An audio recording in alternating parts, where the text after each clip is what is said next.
Wastewater-based epidemiology has emerged as an useful tool to assess the prevalence of the SARS-CoV-2 virus in a given sewage treatment plant and estimate the spread of infection in the associated catchment population. We initiated a project entitled Monitoring of Community Wastewater for early signaling the spread of COVID-19 in Chennai city. This project was funded by Swiss Agency for Development and Cooperation. Our leading team members include the technical lead, myself, Dr. Paromita Chakraborty, Associate Professor, Leader of Environmental Science and Technology Research Group, SRM Research Institute, SRM Institute of Science and Technology. Policy Lead, Dr. S.K. Sarkar. He is currently the Distinguished Fellow and Senior Director in the Energy Research Institute. He is a former Secretary, Ministry of Water Resources, Member Secretary, West Bengal Pollution Control Board. We have another Policy Lead and WASH expert, Dr. Girija Bharat, Director, Mu Gamma Consultants Private Limited, Gurgaon, India. Before we started the project on wastewater surveillance to detect the spread of COVID-19, we took preliminary approval from the Chennai Metropolitan Water Supply and Sewerage Board. In addition to this, we also ensured that we follow all the protocols given by the Indian Council of Medical Research and World Health Organization. We selected Chennai city because Chennai was one of the major hotspots in India after the outbreak of the pandemic. Moreover, we also wanted to identify a potential chemical marker to understand the efficacy of the sewage treatment plants.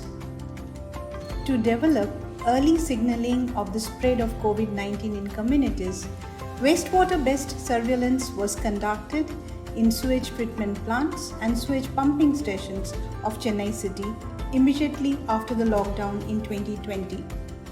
Surface water, canal water and sewer outlet samples were also collected from Adyar and Kuam riverine belt flowing through the densely populated region of Chennai, along with the hospital wastewater samples from SRM Medical School during partial and post-lockdown periods.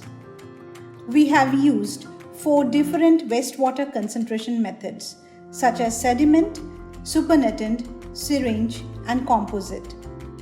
All the samples were analyzed and the presence of SARS-CoV-2 was detected for nucleocapsid genes N1 and N2. In addition, ribonuclease P, RNase P gene, which serves both as an internal amplification control and indicator of specimen adequacy, were detected by using quantitative real-time polymerase chain reaction (qRT-PCR). Further, the number of ribonucleic acid copies was calculated using the results obtained from the nanodrop.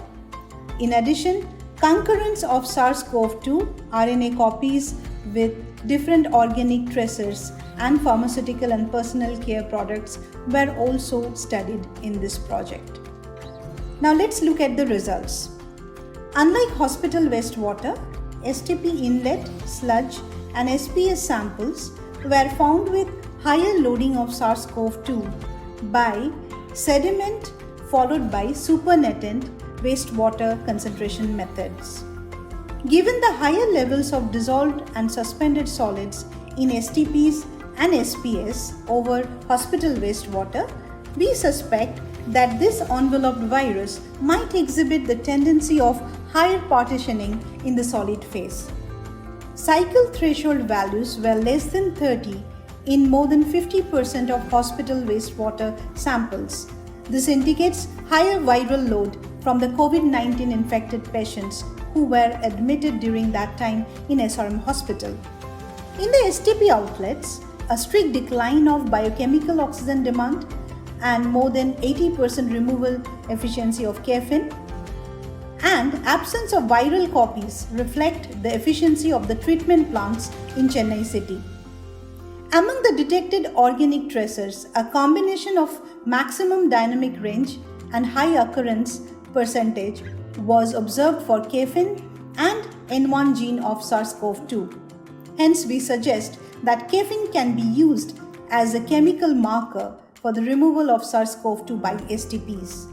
Our predicted number of cases are in line with the available clinical data from the different catchments. Now, it is to be noted that during this study period, densely distributed population of the Coimbatore catchment could be partly responsible for the high proportion of estimated infected individuals in this catchment.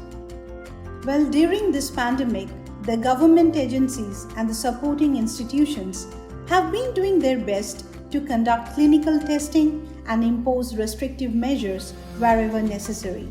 Therefore, this first ever study in any Indian metropolitan city will surely show the roadmap to other Indian cities to take up similar wastewater monitoring initiatives.